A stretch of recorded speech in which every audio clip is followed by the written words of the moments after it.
I wonder if you understand anything I say. If not the meaning of my words, the meaning in the tone of my voice. That I am no threat to you. I mean you no harm. Do you know the sound of your name? Samson.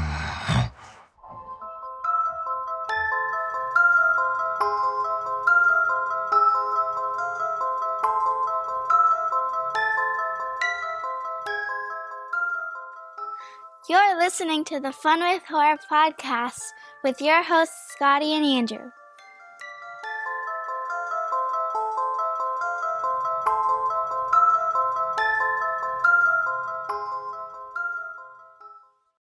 Well, hello, all you beautiful, moist people. This is Scotty. Oh, no.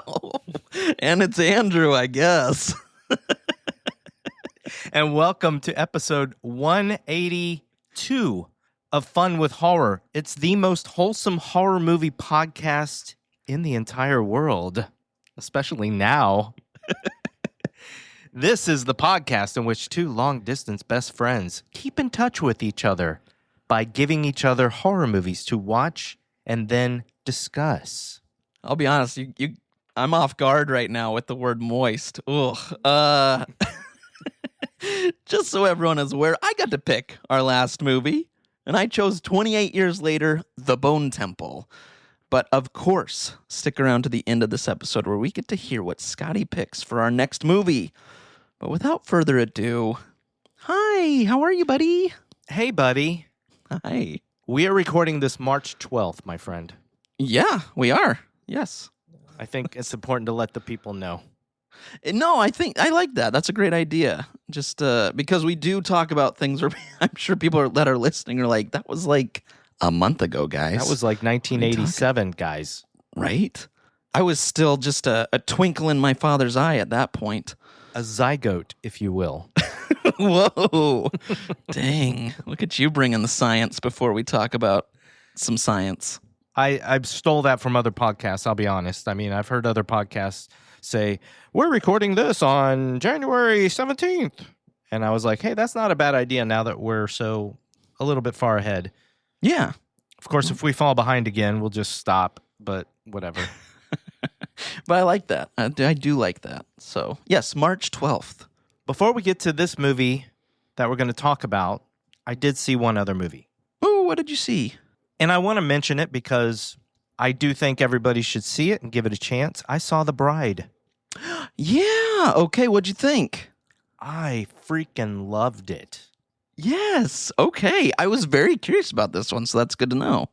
I just want to say, without spoiling too much, or anything actually, but without spoiling to you too much of how I felt about it, I just want to say that Jessie Buckley in that movie is freaking mesmerizing. I had a smile on my face the entire movie. I was just eyes wide open just watching her do her thing. And I was like, wow, she is a revelation. She's amazing.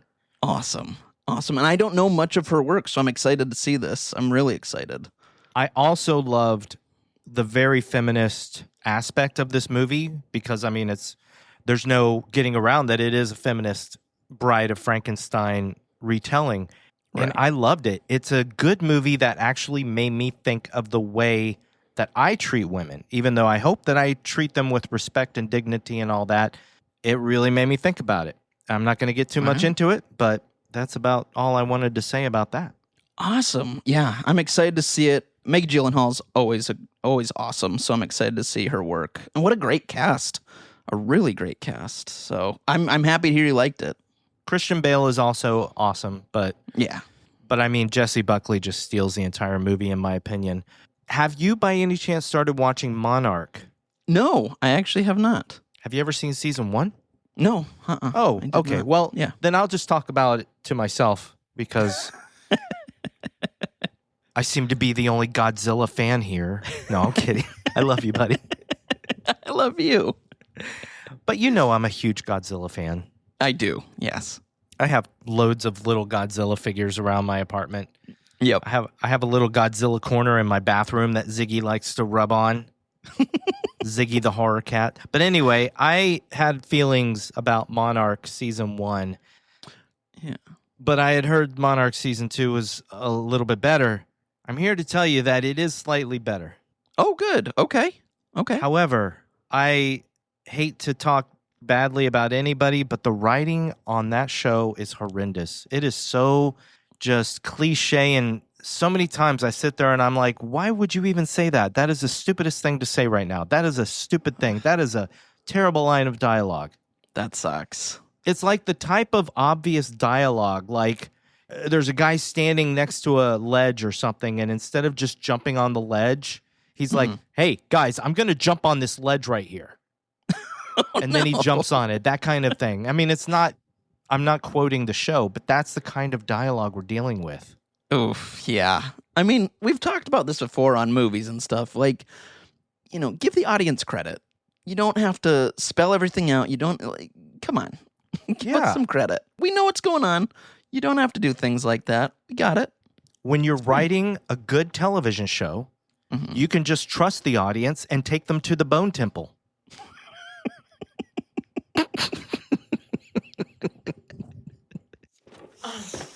What are you doing here?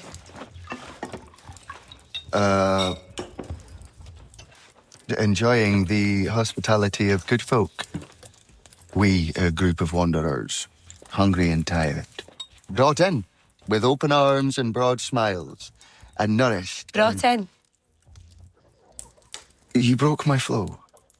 It just appeared.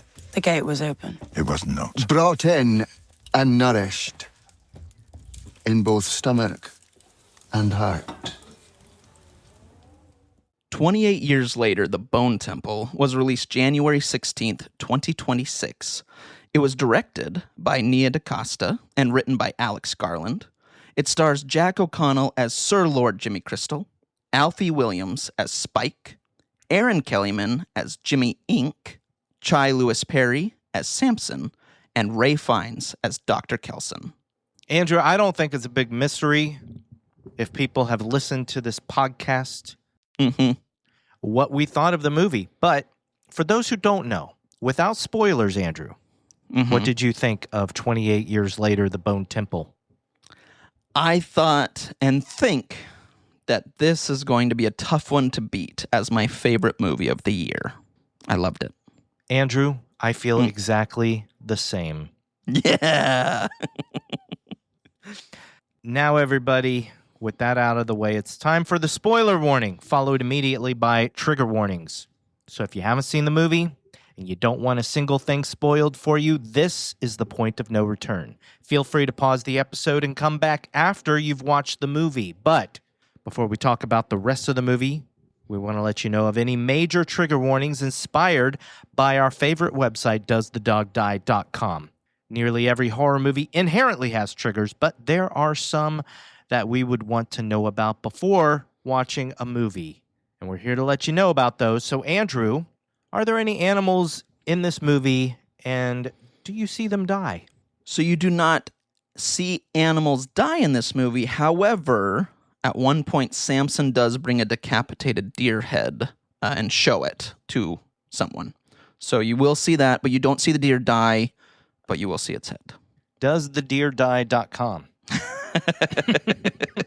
Copyright pending.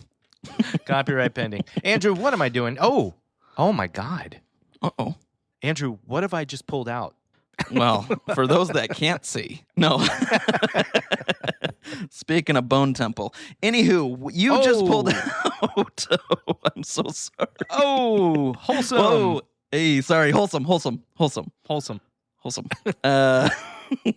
Zoinks, we just lost a few fans. Or gained a few. That's true. We might have, man. I think we just told a joke that we've told on a previous episode, but reversed it. I think I was the one before that said, I think we lost a few. So I just stole your joke, buddy. But you made it better. So did you steal it, or did you actually make it better? Because you said after. So last time I said we just lost a few, and you said, or did we gain a few? So that's what I'm saying. I reversed it and stole your half of the joke. Well, I accept that, and I'm fine with it.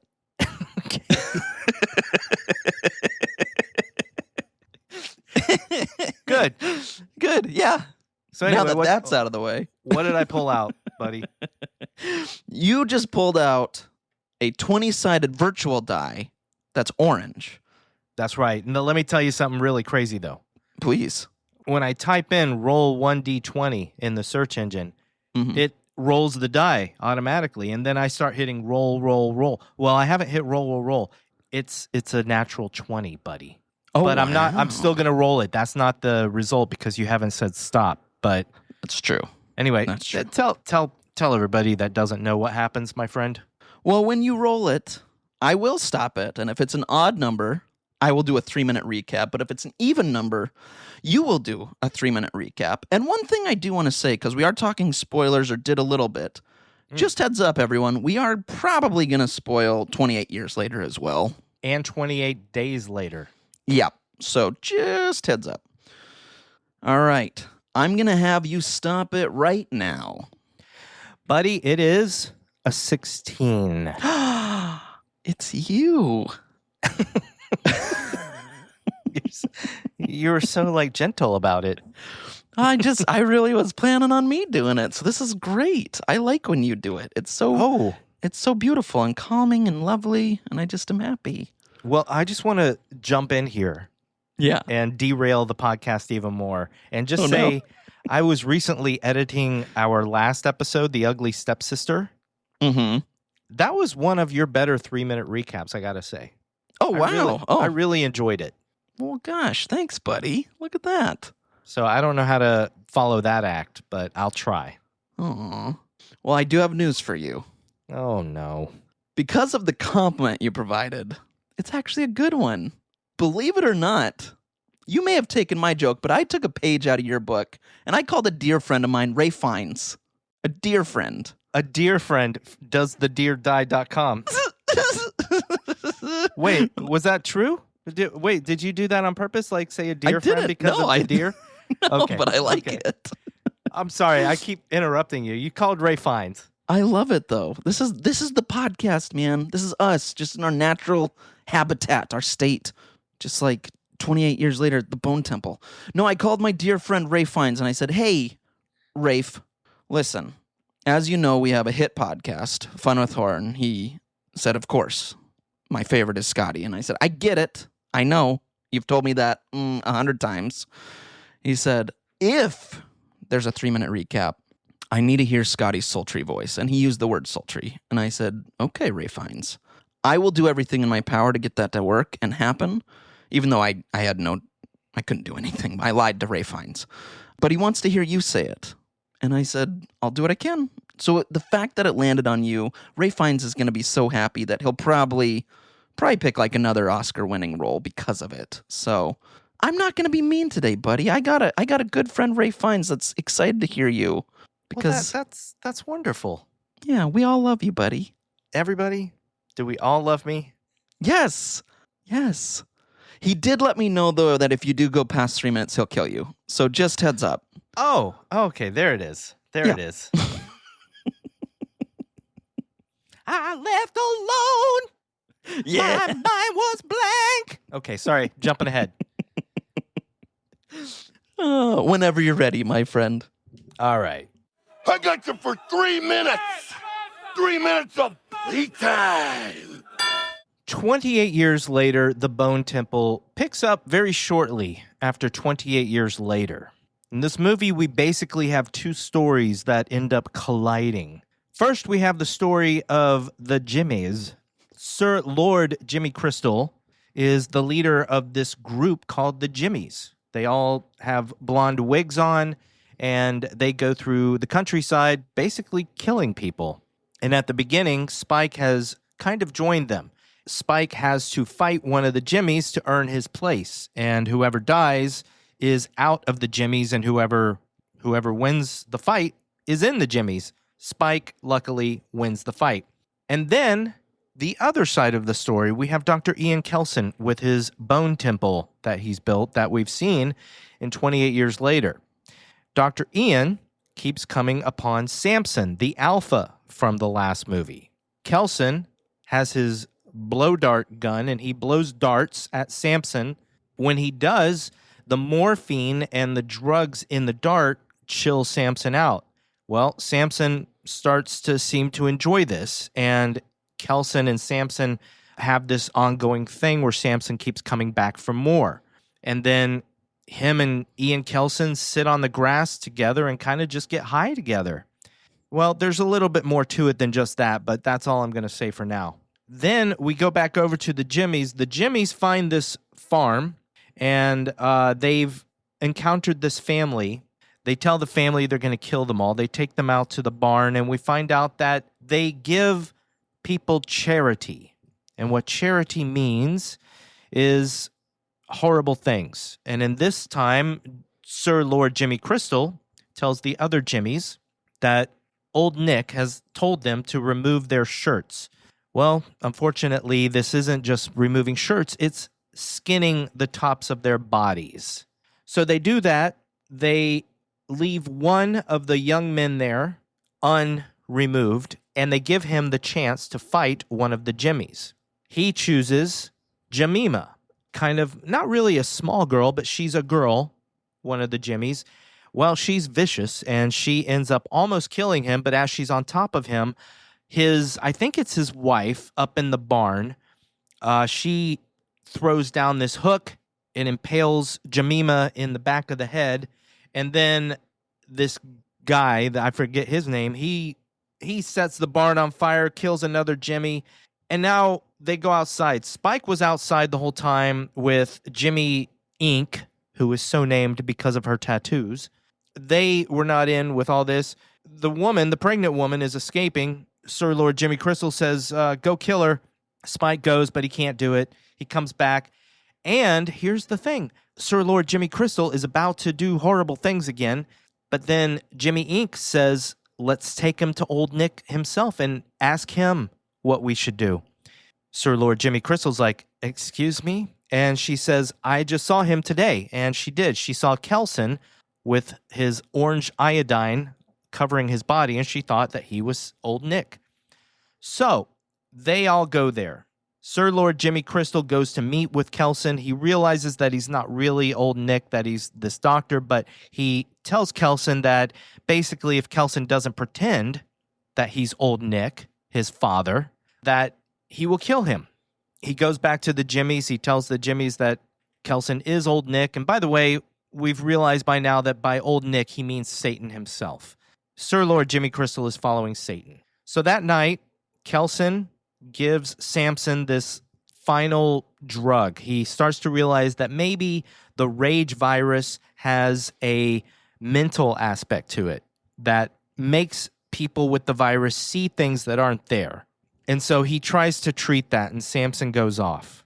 The next day, he starts to get ready for this meeting with the Jimmies. Meanwhile, Samson is miraculously recovering from the rage virus. He has been kind of coming out of it the entire movie, but now he's seeing clearly. He goes back to this train where we find out he was a little kid when he was infected by the rage virus. And when he comes out of this vision that he's having of his youth, all these infected are surrounding him, and there's this big fight, and we don't really see how it ends yet, but we eventually see him come out of this train at night just covered and drenched in blood. So he's won the fight against all these infected, because guess what? He can't be infected again. He's already infected. It's amazing. So then we have this incredible scene where Kelson comes out. He plays The Number of the Beast by Iron Maiden over his loudspeakers. He sings along, lip syncs along to show the Jimmies that he is indeed Satan. After the song is finished, the Jimmies have never heard live music before, so they're entranced. After it's finished, he starts talking to them. At first, he goes along with Sir Lord Jimmy Crystal, but then he notices that Spike is one of the Jimmies. So then he has one last request, and he tells Sir Lord Jimmy Crystal that he must sacrifice himself, much like Christ did to his father.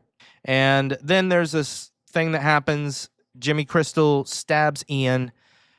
Jimmy Ink kills the other 2 Jimmys that are still left, and then Spike stabs Jimmy Crystal. Jimmy Crystal eventually gets crucified upside down on an upside-down cross. Samson comes back, and as Kelson is dying, Samson says thank you to Kelson. And then Kelly, who is Jimmy Ink's real name, Kelly and Spike take off. Their wigs are off, and they walk away. And then the last thing we see of Jimmy Crystal is him upside down on the cross, and this figure appears suddenly, but then the scene changes, and we don't see really who it is. Now we're transported to this farm on the countryside. It's this house with a gate, and we go inside, and guess who it is, ladies and gentlemen? It's Jim, Cillian Murphy from 28 Days Later. And he is tutoring his daughter, assumedly the daughter of him and Selena. The daughter hears some noises outside. They go outside with a rifle, and they see Spike and Kelly running from a bunch of infected. The daughter says, "Are we going to help them?" And he says, "Yes, of course we will." And the movie ends. Oh, just under 3 minutes, man. That was perfect. Whoa.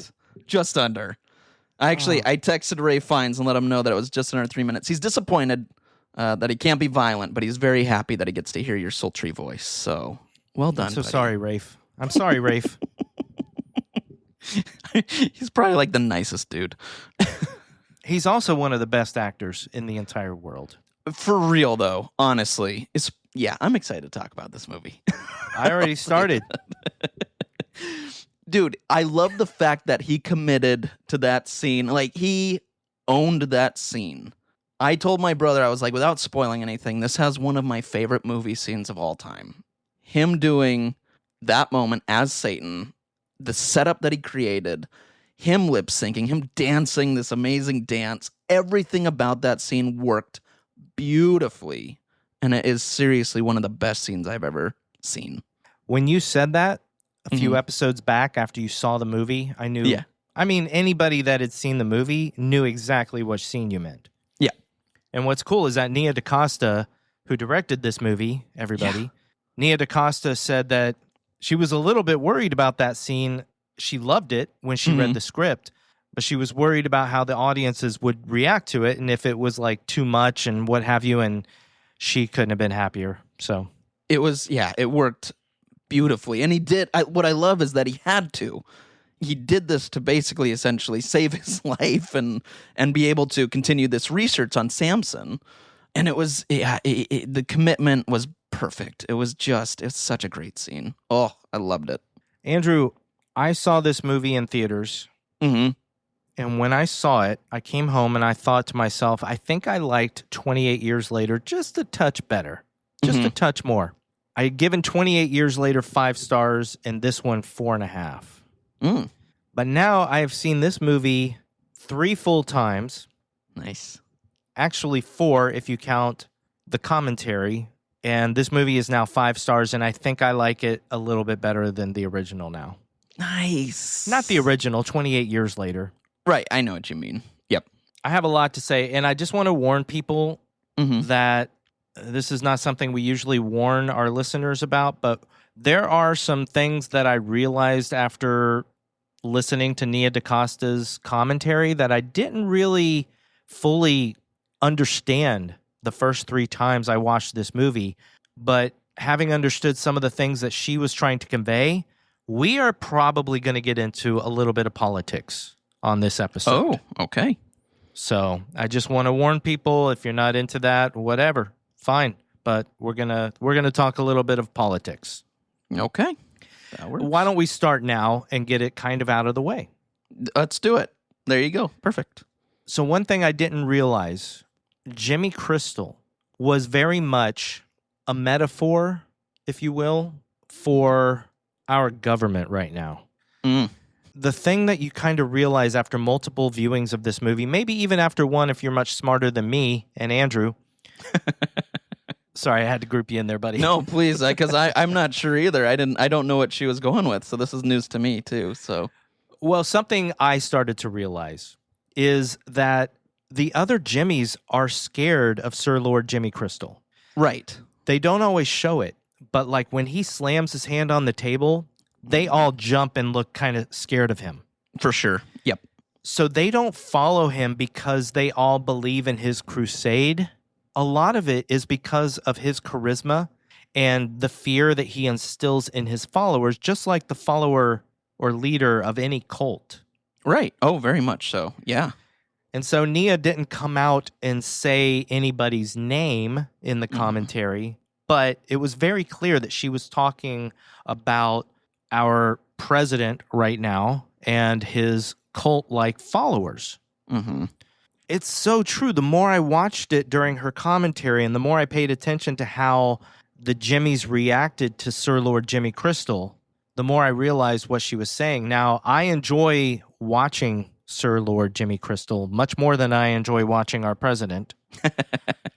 Yeah. But she purposely put in moments to remind us of how silly he is and his beliefs and his views and everything. Yeah. Because you see like this kind of this change in him when he sees Kelson through the binoculars. Yeah. And that's on purpose. She wanted you to be able to see that he's just this guy. Right. He's just trying his best to make his followers believe what he wants them to believe. Right. Yep. And even among his followers, you have the people who are full-hearted into what he is teaching them. Right. So by the end of the movie, you have the other two Jimmies. And I don't know all the Jimmy's names. I just know they're all Jimmy. And then there's Spike, Jimmy Inc., and Jemima. Right. But you have the other two, and they're seemingly just along for the ride. Whatever Jimmy Crystal says, they're going to do. Right. But then you have, like, who I think is one of the more interesting characters is Jimmy Inc., Kelly. She fully believes what Jimmy has told them, what Jimmy Crystal has told them. Yeah. She believes that Ian Kelson is Satan. Yeah. Oh, yeah. But what she begins to doubt is whether or not Jimmy Crystal is actually Satan's son. Exactly. Yep. And I love that. I love the fact that that's what she was doubting. Not the fact that Satan was even real and that Kelson was Satan, but that Jimmy was Satan's son. No, they were actually going to go meet Satan. Right. You know? Yeah. Yep. I like that aspect about her as well. I thought that was interesting while watching it of, oh, that's what you're not believing. Okay, cool. Yeah. Yeah. And there's also Spike who, I love Spike in this movie. Me too. Oh, Spike. What did you think of all the Jimmies and Spike and everything? And well, I think you kind of nailed it as well. This was very much a cult. Very, very much a cult. You have a charismatic leader that has followers that follow, but it's all nonsense and craziness, as cults are. Like you said, Sir Lord Jimmy Crystal is fun to watch, and and I think that's because Jack O'Connell killed it in this performance. He's so good. He's now quickly becoming a favorite of mine, just how great he is. But he's so charismatic and fun to watch that you enjoy every time he's on the screen. Like, he's a bad guy. He's very vile and evil and cruel and a psychopath.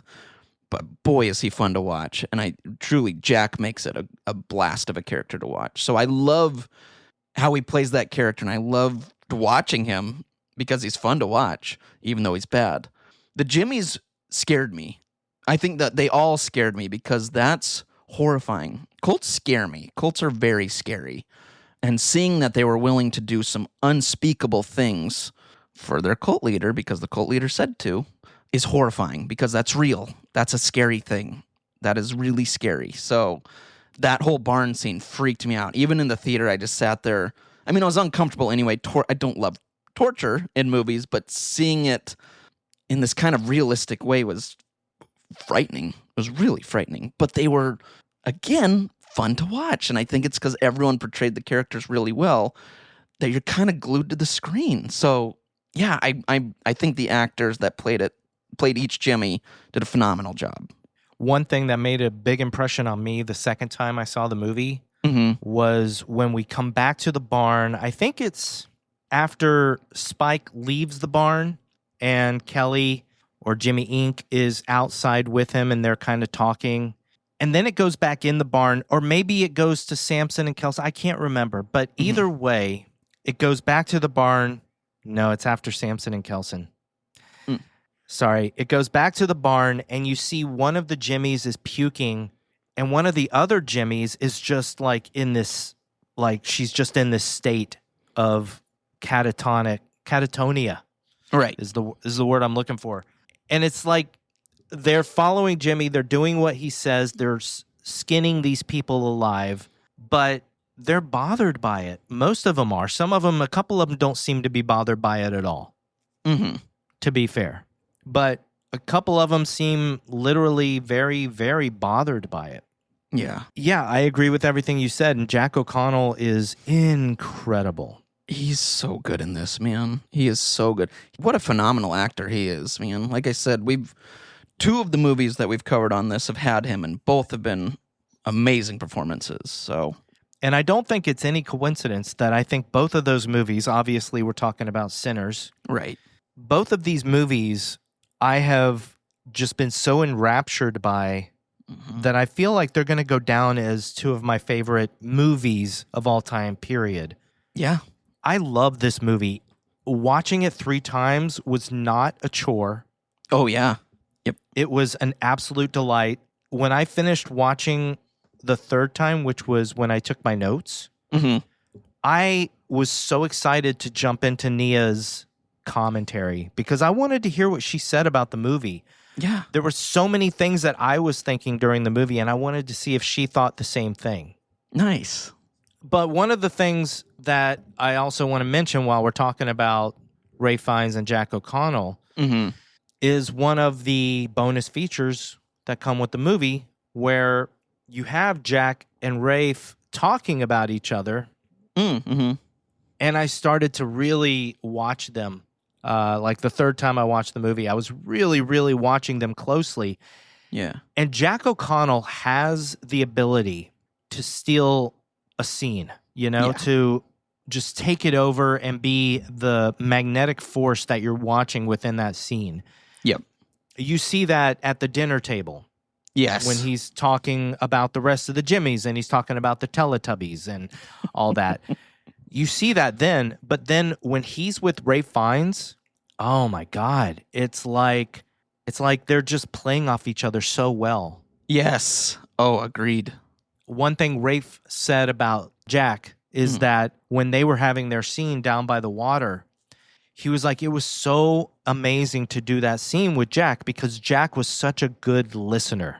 And that's such a brilliant thing about acting is that acting is not just reading your lines. It is listening to the other character and then saying your line as if it just popped into your head. Yep. As the next thing to say. And that's why acting is so difficult. Mundane scenes can be the hardest scenes to do because they're just like ordinary dialogue lines and you don't want them to sound fake, I had my favorite, when I was down there, my favorite acting coach. Her name was Saxon Trainer. She was amazing. Very cool. But I remember one of the things she taught us was truly that listening was more important.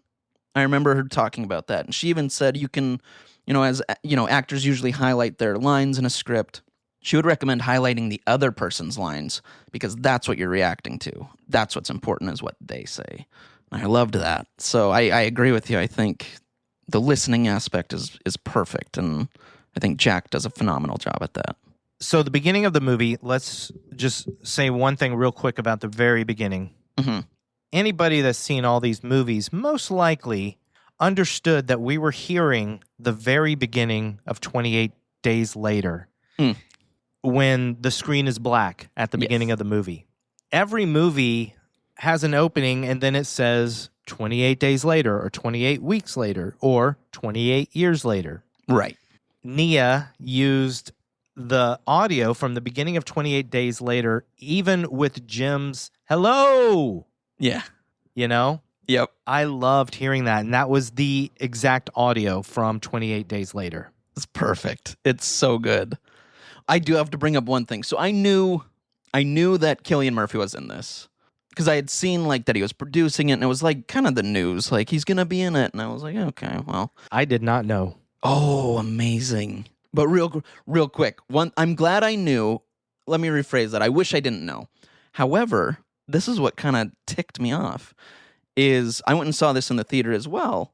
And at the beginning, it was an AMC theater. They do like before trailer started, it's like, the who was in this movie trivia kind of stuff. And it said, in 28 years later, Bone Temple. This is while I'm at the Bone Temple movie. It says, who came back? And then it shows Cillian Murphy. And I was like, are you guys the dumbest people? Why would you put that before the movie's about to start? I have an answer for you. Yes, they are. Yeah. I was like, anyone that's here that doesn't know that, you just spoiled it. That's the dumbest thing you could do. I know you don't have a lot of choice there in Silverdale. You're right. But this is why I don't go to AMC. I hate AMC. Everybody talks about AMC Burbank as being like the biggest theater here in LA. And I'm like, I wouldn't be caught dead there. Yeah. I go to Regal. It's not much better, but it is better. Yeah. The Regal in Sherman Oaks, where you and I used to go for ArcLight. Yeah, dude. And where we went to see Terrifier 3, that movie you loved. It's still a good theater. Yeah. Oh, yeah. I like that one. Yeah. So I did have an audience member, and bless his heart, it wasn't his fault. But there was a guy in the theater, and I think he was autistic. Mm-hmm. And he was kind of loud during certain points, but I thought it was like these people. Like, at first I was mad because I thought it was people in the back just being like super ultra loud about some of the scenes in the movie. Right. But when Cillian Murphy appeared, mm-hmm. he just started clapping like super loud and was like, I knew it! I knew it! I knew it! And was clapping until somebody was finally like, okay, shut the hell up. Because he was like going on too long. And we were like, okay, guy, we got you. Yep. Yeah, but I mean, obviously that's not his fault. Right. But I will say that, man, the second that after we see their scene and then it goes to credits and we hear the 28 Days theme song, I mean, even now I have goosebumps. But that whole drive home, because I have that song, I own that song. I just played it the whole drive home because I was like on cloud 9 at the end of this movie, man. Like even now, I'm serious. I have goosebumps right now because that is one of my favorite theme songs ever. And to have it played again in an amazing way, it was perfect. Buddy, I think we've talked about this, but I don't know if it was on the podcast, but the you saying that brings something up that I've been doing, and I urge everybody to do it. Mm-hmm. I've started doing this thing where when I go see a movie, if the soundtrack is out, when I leave the theater, I'm heading home, I put the soundtrack on while I'm driving home, and it's such a joy. That's awesome. Nice. I couldn't do it during The Bride because I saw it the night before the soundtrack came out, so but I would have. But I listened to the Bone Temple soundtrack. It was composed by Hildur Gudnadottir. Oh, okay. Who I forget what movie. We just did a movie that she composed the score for. Was it the first 28 years later? No, it was not. Yeah, I don't know what movie it was that we did. I could be wrong. But she did the score to Joker. Oh, okay. Interesting. Yeah, she actually, if anybody knows about this, she was in a Icelandic band a while back called Mum, and they were really good. But cool. Yeah. Wait, did she do Predator? No, she did not do. Never mind. I'm just going to stop. Delete that. I wasn't sure what to think about the score to this movie at first. Mm-hmm. Because just like the movie has two halves, she has two halves to her score. If you listen to it, you'll hear the more atmospheric, dark toned music. Right. But then with the scenes with Kelson and Samson, you have this gentle string, quiet like music. And I'll tell you what, buddy, I know the Iron Maiden scene gets talked about a lot, but I honestly think that my favorite scene in this movie is Samson saying moon. Oh, dude. Yes. Oh. Now I get chills. Mm-hmm. I tell you what, buddy, you talk about getting chills when you heard In a House in a Lifetime. I think that's what it's called. Yep. I can't remember. Yep. But I get chills when I even think about Samson saying moon. Such a good scene. And one thing I loved is that they did a really good job on his progression. He doesn't just change. We don't get it quick. I mean, it takes its time, but we see the progression and we see little things. All of a sudden, his eyes are starting to get a little less red, a little less wild, a little less. Eventually puts on some clothes. We don't see that dong anymore.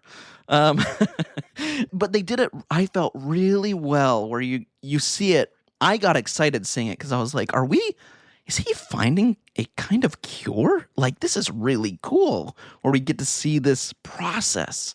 Because I love Kelson anyway, but to see that he's kind of the creator of a possible cure is really cool. So I loved the subtleties they did to show this change.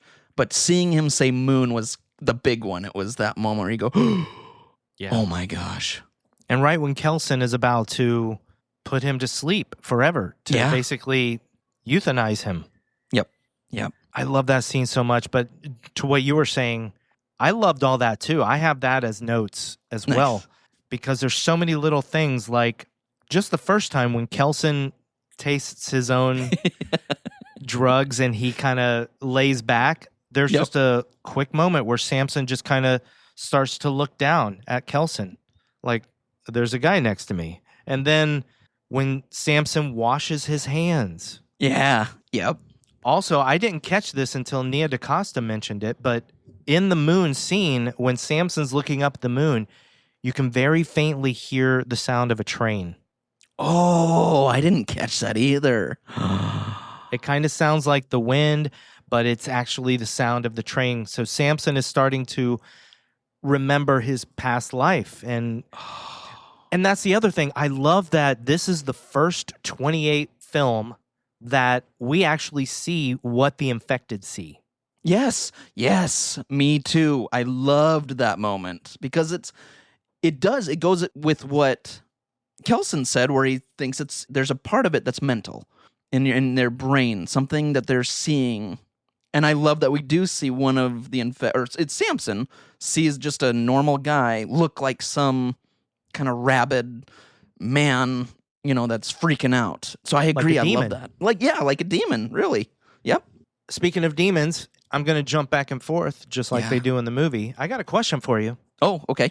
You catch things a lot quicker than I do usually. So how far into the movie were you when you realized that old Nick was Satan? Like when he tells him, do you mean Satan? Because I really was like... Really? Yeah, because I'm sitting there like, who? Old Nick must... Or no, I actually thought it was like his dad or something, like his dead dad. It was maybe Nick, or I don't know, had a nickname for him. So I think that's what I thought throughout it, until he goes and sees Kelson and goes, do you mean Satan? And I was like, oh, that checks out. I am so happy right now because I thought for sure that you were going to come on here and be like, oh, I realized it at the beginning when they were in the pool. No, I did not. Which I love. I love that we saw Jimmy's origin story, if you will, at the beginning of 28 years later. Mm-hmm. As a kid, he was underneath the floor of the church, and he saw his dad change into this demon, and then lead the other infected in the church out of the church. And in his eyes and in his imagination, he saw his dad as the devil. Yeah. Yep. And he also, there's all these little things, the whole Teletubbies thing, because he used to watch Teletubbies a lot. So that's what he's grasped onto. Mm-hmm. Now, one thing we mentioned in the last episode that I would like to address in this episode as well. Okay. Is the fact that Sir Lord Jimmy Crystal dresses as Jimmy Savile. Right. Yes. Who I didn't know until you brought it up. And Right. Yeah, was a horrible, horrible, horrible, horrible person. He was exposed to be a pedophile, a sexual predator. Yeah. And we were wondering what the implications of that would be in this movie. Right. So here's a realization I had while thinking about that and watching this movie. I like the fact that this cult that dressed like Jimmy Savile was still evil. Yeah. But the rage virus went crazy in 2002. Right. Yep. Jimmy Savile wasn't exposed until around 2012, I believe it is. Oh. So they would not have known that he was a sexual predator. But I like the idea that without even knowing that, the evil inside Sir Lord Jimmy Crystal still chose somebody who turned out to be evil themselves. Right. That's a good one. That is really good. I didn't even think of that. I thought about it because I looked up the how's that thing. Yeah. How's that? You know? Yep. Sir Lord Jimmy Crystal, of course, always says, how's that to his followers, and they all go, how's that back to him? Right. And I was like, what is that from? It turns out that's from Jimmy Savile. Oh. Jimmy Savile used to say, how's about that then? Interesting. I only know this because I did a search for it, so I hope that's true. Okay. But I'm assuming that what I read was true. But that's what Jimmy Savile used to say. How's about that then? So Jimmy, in his youthful mind, turned that into how's that? And then everybody says, how's that back to him? Interesting. Oh, that's funny. Okay. But anyway, going back to the whole Satan thing, I think that that's brilliant. I think it's a brilliant aspect of this movie that on one side we have Jimmy Crystal who follows Satan, and on the other side we have Ian Kelson, who is basically the biggest embodiment of good that we've seen in these movies. Yeah, absolutely. He's he's actually one of my favorite movie characters. I love him. I think he's a great character. So what did you think about the fight between Spike and the Jimmy in the pool at the beginning? I really didn't know what to expect jumping into this because I'm sitting there going, we don't know enough about Sir Lord Jimmy Crystal yet. And the last movie ended with him, him and the Jimmys kind of saving Spike. So I go, okay, well, maybe they're different, but maybe they're good. I figured they're probably not good, but I was like, I'm not sure where they're going with this. So when they have this fight at the beginning, I'm like, someone's got to stop this. This can't actually be like a fight to the death. There's got to be something I'm missing. I was wrong. It was a fight to the death. So it kind of caught me off guard when Spike kills him in the best way. I thought that was kind of brilliant, where the one kid has the advantage. He's bigger than Spike. He knows how to fight. Kind of toys with Spike like a jerk. But I love that, Spike pulls his pants down and then stabs him right in the leg, but hits an artery when he pulls it out. I thought the blood shooting everywhere. I was like, oh my gosh, this is a real fight. Like this kid's gonna die. First of all, Nia DaCosta is very much against CG blood. Nice. She may use CG to enhance certain things, but all the blood you see in this movie is almost all practical. Love it. Love it. That scene bothers me almost more than any of the other scenes in the movie. Even the skinning stuff, because we don't really see the skinning happen too much. Right. And I know that hurts more. Oh, yeah. But I don't know. There's something that makes me queasy about Spike stabbing the guy's femoral artery and then the blood just spurting out until the guy bleeds to death. Yeah. Yeah. It made my stomach turn when I saw the movie the first time, and it still does. Yeah. It looks real. Like, they did a really good job, and it looks horrifying. But I love, too, right after he kills him, that the other Jimmy grabs his wig, takes it off, and throws it at Spike. Like, you're it now. Come on. Yeah. Yeah. It's like, oh my gosh. Which brings me to the barn. Ooh. And I love that later, after the whole barn scene, one of the Jimmys, when they're outside and the barn is burning up, I think one of the Jimmys says, we should kill him or something like that. He's supposed to be, I think it was the Jimmy whose best friend Spike killed. Yep. And he says something to the effect of, if he had been inside the barn, he would have picked him. Right. So Jemima's dead because of Spike, basically. Right. And I love that because I didn't really catch that line the first time I saw the movie, but I was thinking it the second time. I was like, oh man, if Spike had been in the barn, that guy would have picked Spike. Yep, for sure. And he still picked the Jimmy who he thought was the weakest. Right. And I tell you, as evil as she is, I also love Jemima. I love the way Emma Laird plays Jemima because she seems just like this such this off-kilter girl. Yeah. And then she also even seems a little bit unassuming. Mm-hmm.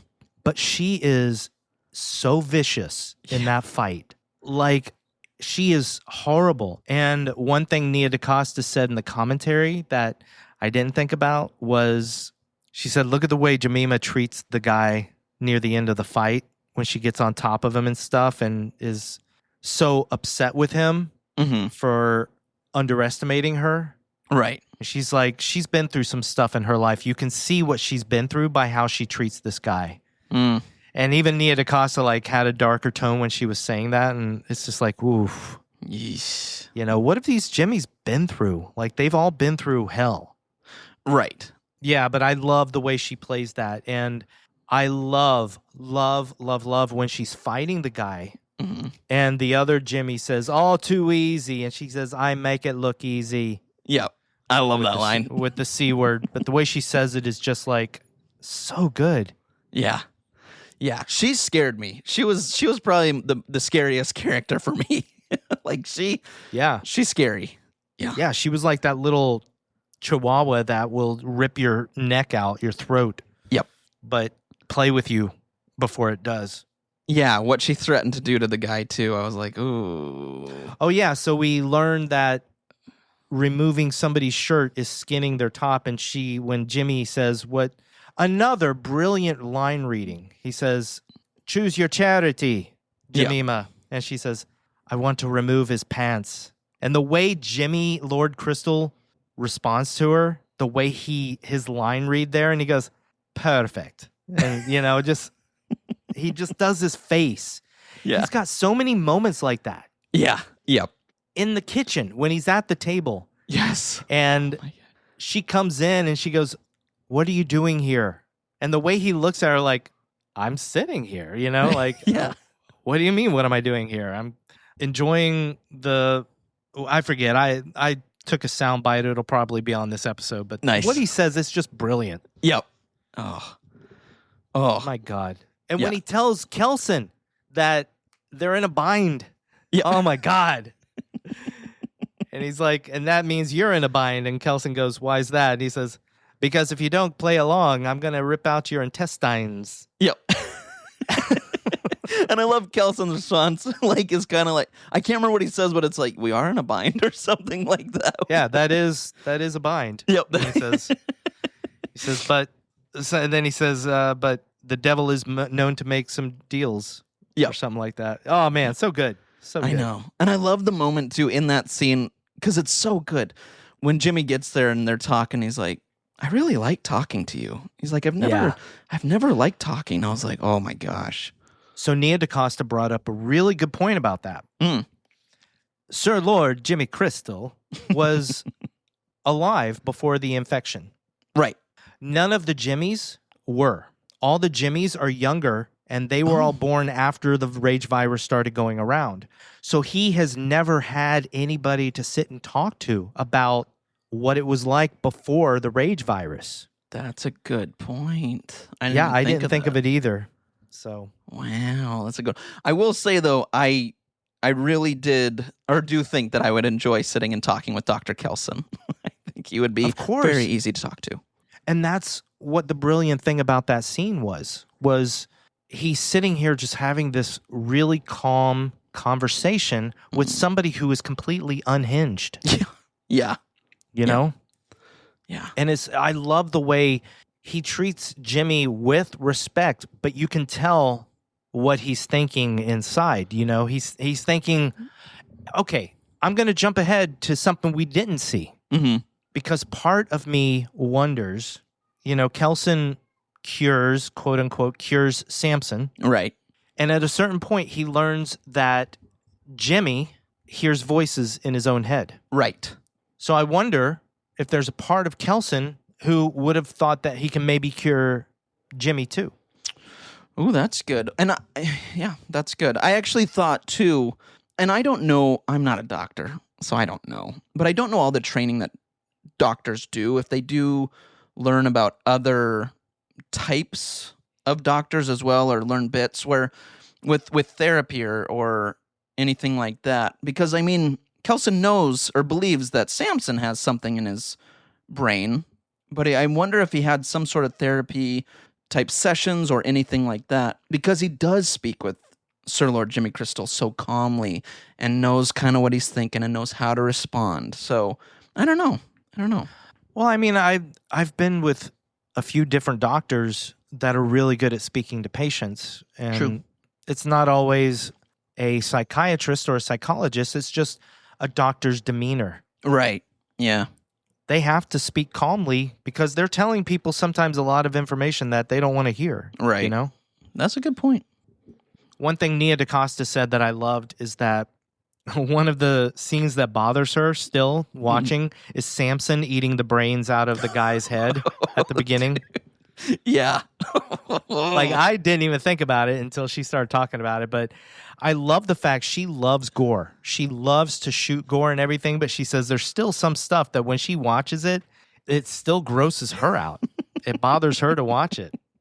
That scene is pretty gross though, because he like goes to town on it too. He's like munching it in his mouth. It's pretty gross. So I get it. I love it. I do too. I mean, it's a great scene, but it is really gross. It's almost as gross as when we see the floor underneath the woman in the barn, and you see like one of the jimmies has just dropped a big slap of flesh onto the ground. Oh, yeah. But still, the femoral artery thing, that one gets to me the most. Awesome. How good do you think it smells in Kelson's bunker? Touche, buddy. But I will say I love his bunker. I love it because I love that he has this kind of little setup. I love his record player, and I love that it... We're going to get into the music in a minute, but... Yeah, I just love that record player there and him listening to it. I'll just say that before we jump into some of it. For sure. And that scene is one thing that really affected me on a kind of a subliminal level. Because one of the things I immediately loved about the movie the first time I saw it was Kelson being so lonely and having been out there for so long by himself pretty much. Right. That he's desperate for any type of friendship, even this huge alpha infected person. Right. He still sees the humanity underneath the virus and all that. Yeah. But one thing that I didn't really realize that kind of triggers that feeling is when he goes down into his bunker for the first time and he just takes all his clothes off and he just sits on his bed. Yeah. And he puts his head in his hand for a second, and you see the pictures of his past life and everything. And yeah. And it's another thing Nia DaCosta mentioned. She's like, I love how lonely that scene is, you know, and it shows you how lonely Kelson is to risk himself to befriend Samson. Yeah. Oh, yeah. So let's get into the music then, because, buddy, you know I was freaking out in the theater. Oh, I'm sure. Oh, man. First of all, I didn't realize right away that Kelson was singing Duran Duran out in the field when he was coming up, when he was taking the pregnant infected woman off of the train. Yep. Like, he's singing Her Name is Rio, and I was like, I didn't catch it until he goes into the bunker and he starts to play it, and I was like,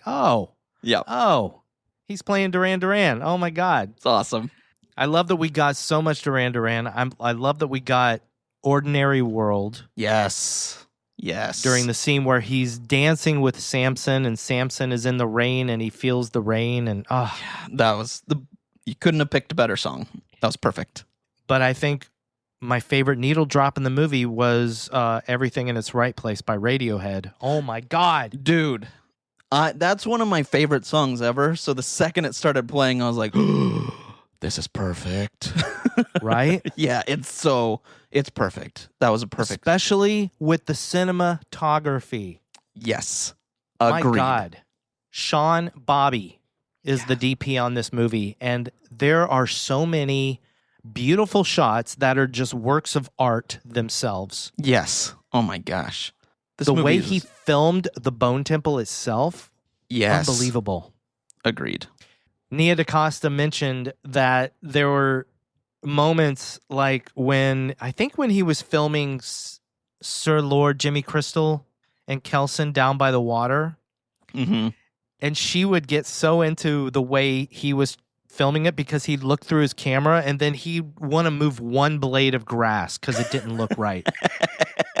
And he'd focus on that one blade and be like, no, this has to go. And she was like, I love that. I love it when he does that. So, But I mean, I get it because those scenes, you said it. They're great. They're beautiful. So yeah. he knows what he's doing. He clearly has an eye for it. So if he's going to move a blade of grass, trust the process.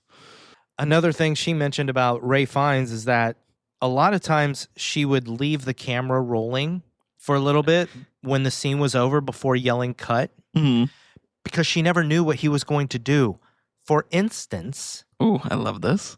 The scene where the camera is far away from them and he's dancing and then he reaches out and takes Samson's hand and picks Samson up. Yep.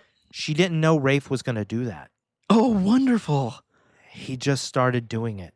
Oh, see, this is honestly, I've always thought Ray Fiennes is a great actor, but it really wasn't until this movie where I went, he might be one of my truly favorite actors of all time. I started going through his filmography and just going like, wow, he's just amazing. Like, he's amazing. Yeah. I hate to bring up the Cursed series, right? But honestly, I could never imagine anybody else playing Voldemort. Yeah. Yep. He nailed it. But of course, also, like the first time I and many other people saw Ray Fiennes was as one of the most evil characters in the world in Schindler's List. Yep. I'm right there with you, man. He was so freaking good in Schindler. He's always good. I love Ray Fiennes. I agree. And then you see him do something like that, play one of the cruelest, most evil people to Kelson, who's one of the kindest, most gentle people. Yeah. And both are believable. Just, can't say enough. Another moment that came from Rafe and Rafe alone was when he reaches out and touches Samson near the beginning. Yeah. Like, I think it's the second time that he blows the blow dart at Samson, because the first time he comes out and he pulls all the arrows out of Samson and kind of cleans him up a little bit. But the second time he blows the dart at Samson, and as he's talking, he kind of at the end reaches out and just kind of touches Samson's shoulder like a friend. Yeah. And that wasn't in the script. That was Ray Fiennes. Oh, gosh. I also do love, and I don't remember the exact line, but where he says to Samson as he's pulling out this just reminded me of it, when he's pulling out the arrows and he's like, I'm going to have to charge you for that or something like that. And he goes, I'm kidding. It's free. Yeah. I'm like, I'm DHS. Yeah, I'm DHS. That's what it is. I love that.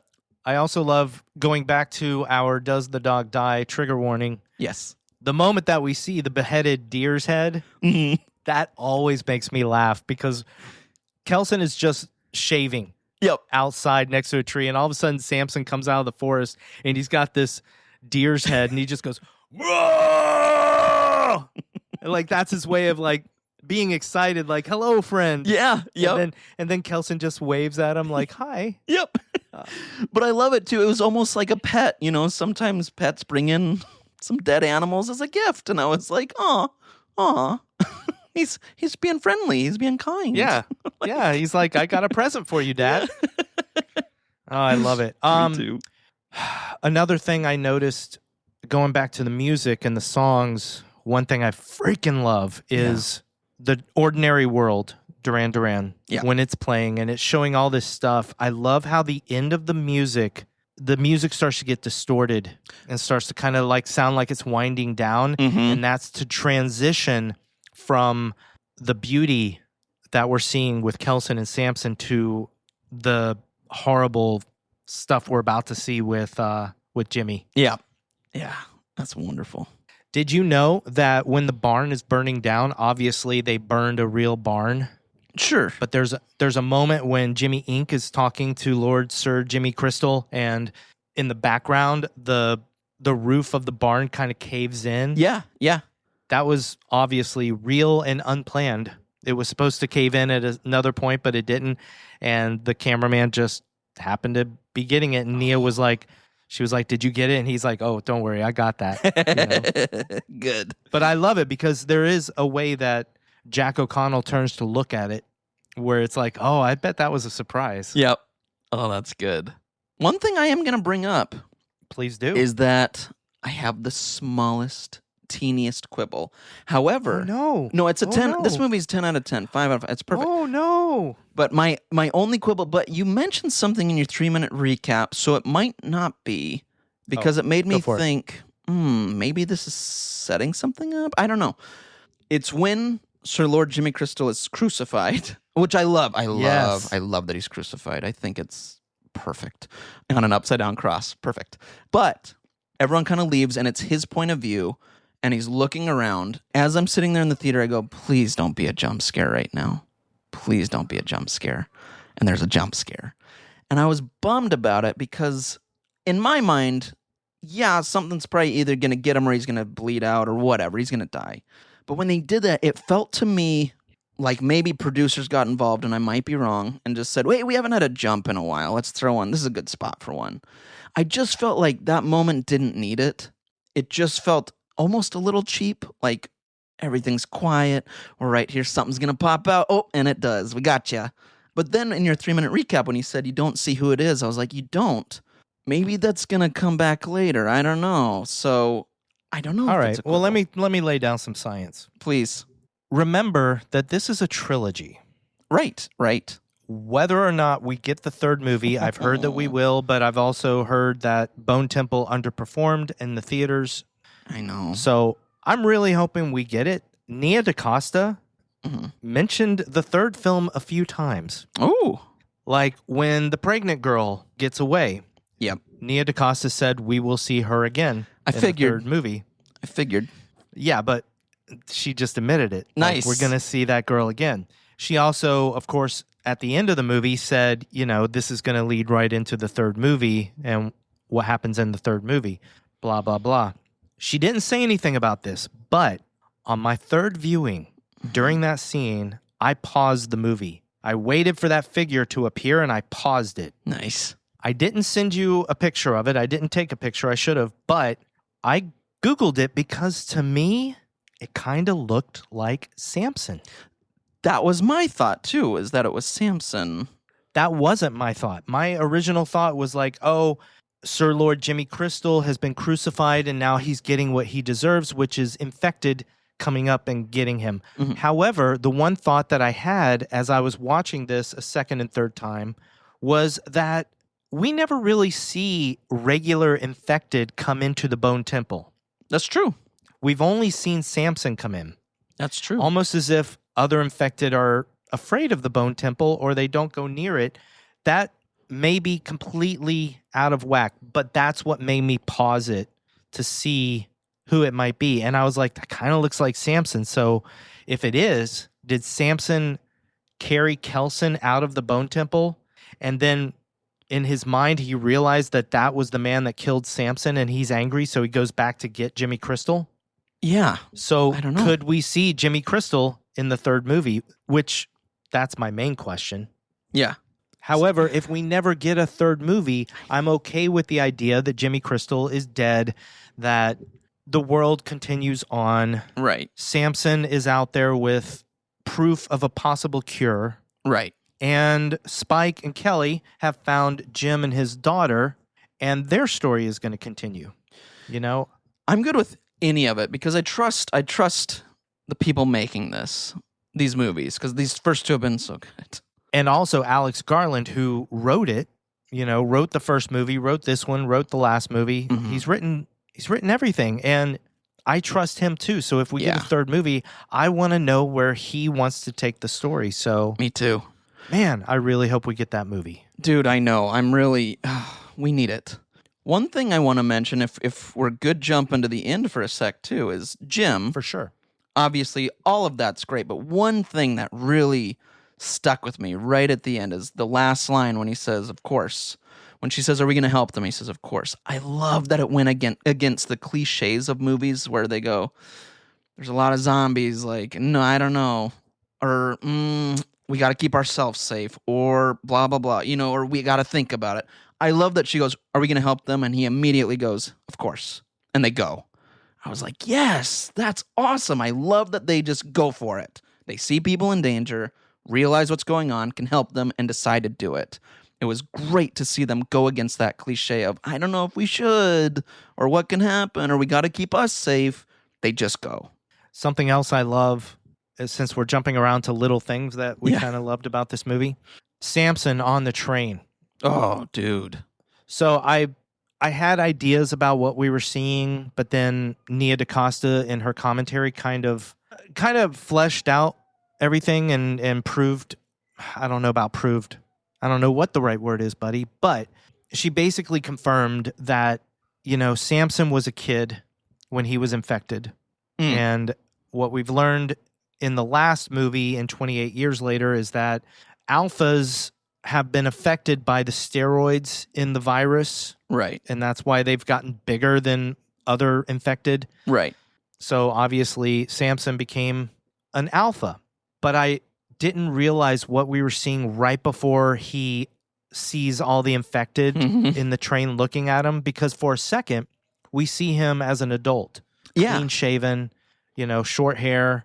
And it almost breaks my heart that for a second Samson remembers the train, but he imagines himself what he would look like if he had never been infected, if he had just become an adult.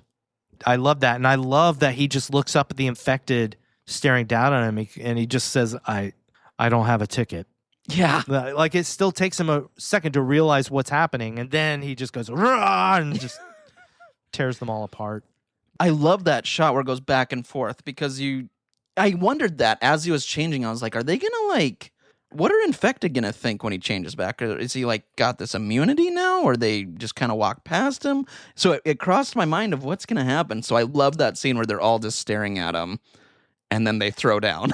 It was so cool. Because they're not sure what he is now. Yeah, it's something different. It's like he looks like an alpha, but he doesn't seem like one anymore. What's going on? And then they attack. I love that. And I also love, they made him look like a beast in that scene where he's just throwing people around. I was like, this is one of the coolest. Let's be fair. He looks like a beast in every scene. You're right. But when he's literally lifting people up and just smacking them on the ceiling, I was like, oh my gosh, this guy, he's so strong. Want to hear something amazing? Yeah. The one guy that he bends him backwards over the chair. Oh, yes. That guy's a contortionist. He did that. He was able to do that. And Nia said, and then he just laid there for the rest of the scene. It was kind of amazing. That's incredible. That's brilliant. Who would have thought to do that? That's genius. I also love that, and it took me a few viewings to really notice this too. Throughout the whole movie, every time we see Spike, he looks scared. He looks worried. He's got this same fearful look on his face until the moment that Sir Lord Jimmy Crystal is dead and he's walking away with Kelly. I realized that this is the first time throughout the whole movie that we see Spike just kind of looking calm and at peace. Yeah. And more confident. And I love that. I did love that. That's true. That's a good point. I did not catch that either. I knew he was scared the whole time, but I didn't even see that or catch that. That's good. Oh. It also broke my heart watching it again to just sit there and realize that, I don't know, the first couple times I saw the movie, I was thinking that it was good that Samson came to the Bone Temple afterwards and that he got to say thank you to Kelson, and that was the last thing that Kelson heard before he passed away, is Samson saying thank you, and then Kelson says memento mori back to him. One thing that breaks my heart, though, is that, and it also kind of reinforces my theory that it's Samson at the end, is that Samson came back to the Bone Temple and he's clear-headed. He can talk, and he can actually sit down and talk to Kelson now. Oh, yeah. And he comes back to find this guy that cured him dead. Yeah. Oh, that sucks. I didn't even think that they could talk. It's really sad, Oh, no. But then it does kind of reinforce, that's why as Samson's leaving, he would get angry and go back and be like, this guy robbed me of being able to talk to the man who made me better. Yeah, saved my life. Yeah.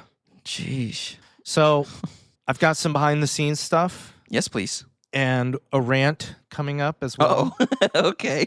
Just a small one. I'll take a rant. So first of all, because this is all stuff that Nia mentioned in the commentary that I just loved finding out. And some of the stuff is stuff that I kind of realized, but when she said it, I was like, oh, of course. I kind of noticed that, but didn't really. Anyway. Yeah. The first thing was that the two different halves of the movie were filmed differently. If you notice, all the stuff with Jimmy and the Jimmies, it's more of a handheld thing, and the cameras are constantly in motion and chaotic. Yeah. And all the stuff with Kelson and Samson, those are more stationary cameras to convey a more serene stillness. Interesting. I didn't, now that you say it, I'm like, of course, but I did not think about that. That's brilliant. This is the first 28 movie that does not open with infected. Oh, man. It opens with the Jimmies. Wow. Also, isn't this the first one to use the word zombies? I don't know. Okay. That's a good one. I would have to go back and think. I can't remember. But you brought up a point that I didn't mention, that also I like how Jimmy Crystal kind of represents QAnon, conspiracy theorists, anti-vaxxers. Because obviously this was a virus. We've seen the virus tear through all the people. We've seen people infected, but Jimmy Crystal doesn't believe in the virus. Right. He's like, oh, you believe all that, you know? Yeah. And Kelson's like, you don't? What do you believe? And he's like, that, of course, that's Satan. Cast his judgment upon everybody. Oh, man. Yep. I did love that. It's great. Nia actually asked Alex Garland to write the scenes before the barn, before they go in. Yeah. From what I understand, the original script, it just goes straight to the barn. Oh. The dinner table and all that, that's not in the movie, but Nia asked Alex to write it in because she felt it was important to get to know the family a little bit before what happens to them. Oh, I agree with that. I think that was a good call by Nia, for sure. The lady who gets skinned, Yeah. Oh, her jeez. character's name is Jane G. Nia said that there is a character in all of her movies named Jane G because one of her best friends is named Jane G. Oh, that's cool. Oh, man. Who was Jane G in Candyman? Well, she's in there. She's in IMDb. However, I looked up the Marvels. Oh, and yeah. I could not find a Jane G in IMDb, so I have to do some homework and go watch that movie again. To my pleasure, my absolute pleasure. Yeah, man. Which, Actually, I want to see Nia DaCosta's early movie too. oh, I got Hedda. Well, she did. This is more of a recent movie. She did Hedda, and then she did a movie called Little Woods before she did Candyman, and I've heard that's a really good movie too. She's, again, just like we talked about Jack O'Connell being, at least for me, being an actor that's quickly becoming one of my favorites. Nia DaCosta is the same for directing. She's brilliant. Like, everything that she has touched that I've seen, I'm just like, it's amazing. Well, 2 out of 3, I think, right? No, I like the Marvels. I said I like the Marvels. You did? Yeah, I did. I thought you were not as impressed with it. Okay, No, good. I like the Marvels. Yeah. No, I did. Fantastic. Yeah. No, she's great, man. She's killing it. I'm with you. I am a huge Nia DaCosta fan. I was just from Candyman. I mean, me too. You and I, we both lavished so much love on that movie when we yeah. did it. A couple little things that I really liked. Jimmy's teeth. Yeah. What's interesting is that most of the characters have a mouthpiece. But Jimmy's, she wanted to reflect the rot that's inside him with his teeth, and that's why his teeth are more rotten than others. Oh, that's good. I love that. Another metaphor is the fact that Jimmy has a clean velour purple jumpsuit. All the other Jimmys, all their tracksuits are dirty. Yeah. Oh, for sure. And that's Nia's way of showing how all the resources that are given go directly to the top. Yep. And the poor people that are just following the leader, they're left at the bottom with nothing. That sounds about right. Yeah. Exactly, right? Yep. Yeah. They could only get Alfie, the kid that plays Spike. They could only get him for 3 hours a night. Oh, so man. when you don't see his face, it's his double, which is a girl named Jess. Oh, nice. There's a lot of scenes, like the scene when Kelson is talking to Lord Jimmy Crystal and the other Jimmys. Yeah. that he's got the mask on. Yep. And that's Jess. Funny. But one of the more impressive things, and this is going back to Jack O'Connell, outside the barn, when the barn is burning, it's nighttime. So Jack is having this scene with Alfie. All the shots of Alfie you see are obviously Alfie, but all the shots, the other side shots of Jack, that's the back of Alfie's head. That's his double, Jess. So Jack was acting with Alfie's double. Wow. A lot of that. And that was such a good scene for him too. Oh. Yeah.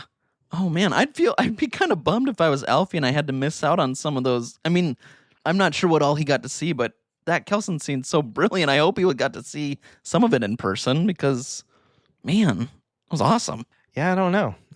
I probably not, my friend. Oh, bummer. Last, and this is one of my favorites that I didn't realize because it's been a while, and then I'll get to the rant. Yeah. You know what? I'm going to save this for last because let's do the rant first. Okay. In the scene in the train, the stuff that Samson is seeing, the flashback. Yes. Nia DaCosta wanted there to be a Britney Spears song that the girls are listening to and stuff, but she said they couldn't afford it. Oh, no way. She was like, there's no way we could afford that. And I'm like, how absolutely ridiculous is that? And it makes me angry, my friend. I'm right there with you, buddy. It's music. Music should be shared with the world. If a Britney Spears song fits your scene better than any other song, it should not cost you the moon to be able to use that song. Buddy, I'm right there with you. Now, I agree that artists should get paid for their work, but if something is too expensive, obviously Duran Duran wasn't too expensive. Yep. Radiohead wasn't too expensive. Yeah. And it got me thinking further, man. It got me thinking, we're just a podcast. We don't get paid. Right. You know, we get donations from our patrons, which is beautiful. Yes, but thank you. otherwise, we don't get paid for what we do. This isn't a job for us. This is fun. Right. We should be able to use music. It's been a dream of mine to open every single episode with music from the movie that we're about to talk about. Oh, that would be nice. It would be so cool. It was my original vision when we first started this thing. I was like, how cool would it be to play the theme to Tourist Trap with Kylie talking over it and doing her little, you're listening to Fun with Horror, you know, but with the Tourist Trap theme behind it, with the Bone Temple theme behind it, with whatever theme of whatever, it would just be so cool. Yep. And I know people do it anyway, but everything I've ever heard has said, don't do it because it's copyright infringement. Oh, so mad. I'm with you. I know the one time that we had like maybe something, a tiny bit, and we get a letter that said... Well, we didn't get a letter. It was one of our sound bites at the end of one of our episodes contained a bit of a song. Mm-hmm. And then YouTube, when I uploaded it to YouTube said, copyright. Yeah, they dinged us for copyright, which means that if we were getting monetized for our videos, we would not have gotten monetized for that one. Right. That's right. But then they dinged us for the wrong thing. Did they? It was for something else because there was I think a sample inside of the. Oh no! What it was is the soundbite was used in a song that some metal group did. They used they used the piece of dialogue as a sample. Oh my gosh. So YouTube dinged us for that song of this band that I've never heard of. That's so dumb. And I'm like, we literally just used a quote from the movie, and you're dinging us for a song that used it as a sample? Fix your algorithm. Yeah, get it together. Anyway, I would love to use movie scores, but let me end this on a high note. Yeah. The house at the end of the movie that Jim is in. Yes. That is literally the same house from the end of 28 Days Later. Is it really? Yep. They used the exact same house. It's still there. They used it. So. Oh, wow. That's really cool. I love that. Oh, I bet Cillian Murphy had some feelings when he went in there, I'm sure. I'll be honest. I don't know if the inside of the house was right there.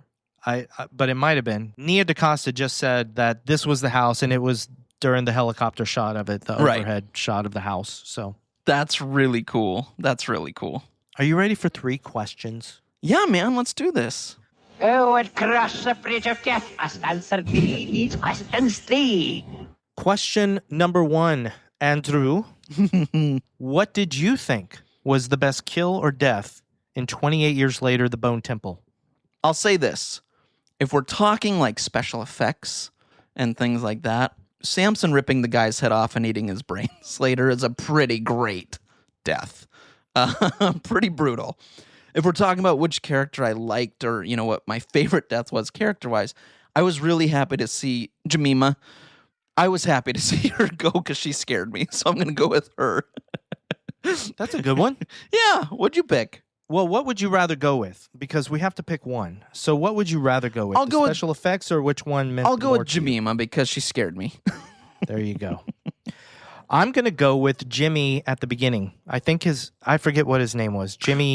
I think it was Jimmy Shite, I think. That would make sense. But yeah, I'm going to go with that just because it's not often that a kill in a horror movie actually kind of turns my stomach. Mm-hmm. But there's something about the blood just spurting out of his leg that just, it's realistic. It's a real thing that could happen, and it just bothers me. Yeah, I agree. Great job, Nia. Andrew, did you think that this movie was scary? I think there are aspects of it that are uncomfortable. Like I said, I think cults are scary because they're there. They're real. I think that's scary. Did it scare me in this movie? I was creeped out by it, but I didn't lose sleep. The infected don't scare me, so it wasn't scary for me, but I could see it freaking people out. What about you? I pretty much agree with everything you said. The only thing I'll add is that this is yet another movie about the end days that shows that actual humans can be scarier than the zombies or the infected. Yep. As far as the infected go, they're to an extent kind of predictable. Yeah. But what's scarier is the unpredictability of humans. Yeah. You have somebody like Kelson who just wants to help people, but you're also always going to have people that just want to kill and destroy other people. To me, that's kind of scary. That is scary. And when I think about stuff happening, I'll be honest, like if stuff happened to bring about kind of the end of the world and I survived it, I'd be scared to death of those kinds of people. Oh, yeah, man. Yep. So that aspect of the movie does kind of get to me a little bit. But however, since I've brought it way down, question number 3, did you have fun with horror? I think we know, man. This is a contender for best movie of the year for me. So absolutely I did. And you, my friend? I had so much fun. Every time I've watched this movie, it's just gotten better. I think this movie is a work of art. Mm-hmm. So I had such a good time watching this multiple times. And yeah, I could watch it again tonight. It's that good. Yeah. So yes, I had fun with horror. Yay. And that was The Bone Temple, Andrew. It sure was. I'm in a bit of a bind, Ian. Why is that? The others, my peeps, I told them that you were Old Nick, but you aren't, and now they're expecting to meet you. I see. You're in a bit of a bind too. How so? Because if you can't help me with my problem, I'm going to force feed you your own intestines until you can no longer breathe.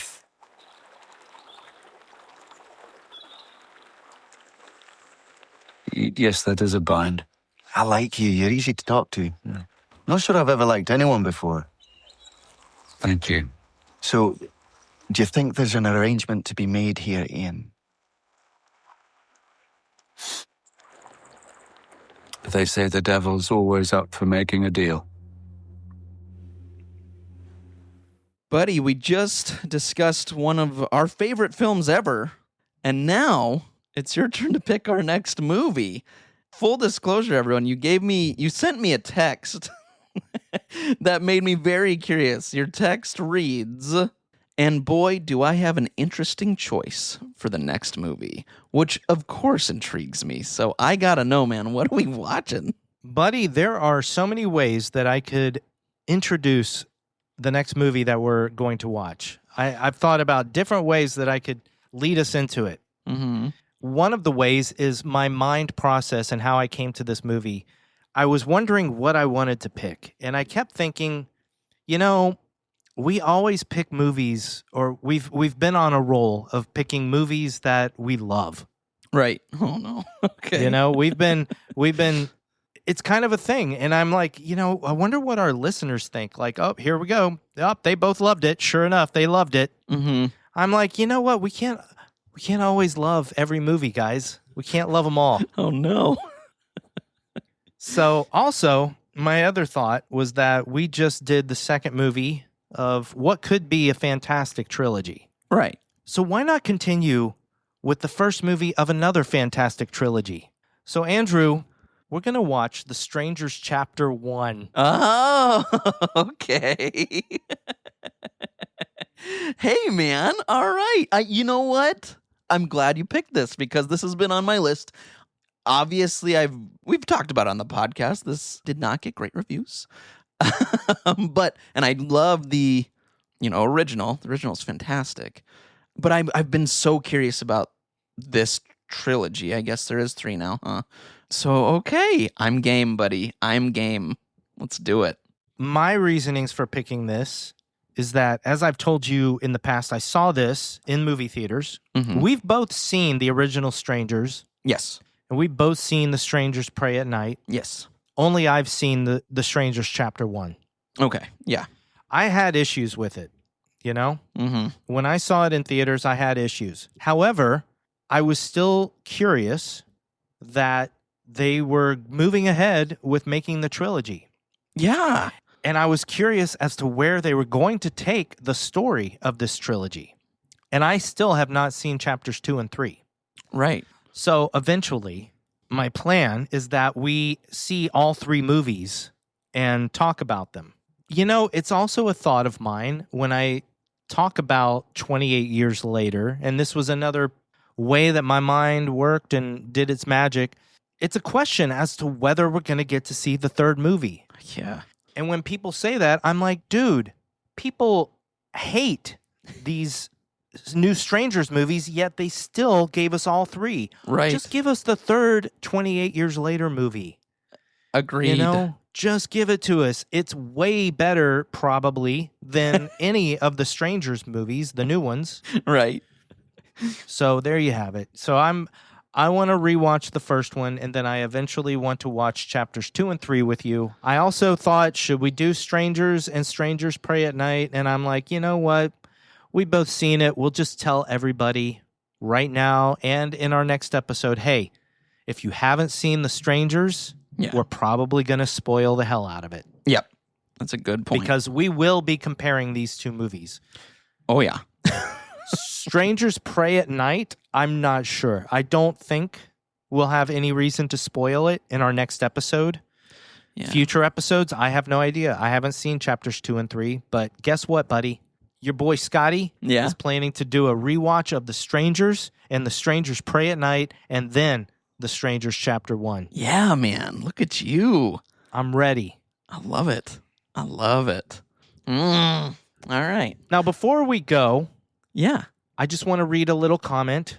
We had no Spotify comments, so I was on the Chuddle the Pod Discord. Yeah. And I just threw a little thing out as a cutesy little thing, and I said, recording tonight, so if any of y'all want to get your thoughts in about any movie whatsoever, you have about an hour. Well, we did get one comment. Travis T-Boo from the Nightclub podcast. Awesome. Friends of mine. You don't know them very well, but I know a few of the guys from the Nightclub. They've been around for a good while, and that's great. Travis said, sure, I love Chinese black magic films from the 70s and 80s. Shudder just dropped a bunch of them not too long ago, and they are worth seeing. The Boxer's Omen was delightful. Wow. So there you go, everybody. The Boxer's Omen. Very cool. All right. I've never heard of it, but I'm intrigued. I've never heard of it myself. That's a great comment. Travis from the Nightclub says to see it, buddy. Right on. Thanks, Travis. You know what? You're a good comment, buddy. Hey, if anyone's a good comment here, it's you. I don't know. I think you're the best comment in the entire world. You stop it. You're the best Give me a little Christopher Walken. Tell me I'm a best comment in Christopher Walken. Well, I think you're the best comment of anyone in the world. I'm so tumescent. What? Yes. Do you know what tumescent means? I don't. That's a new one for me. That means erection. Oh. Oh. Oh. Bye, everybody. Bye.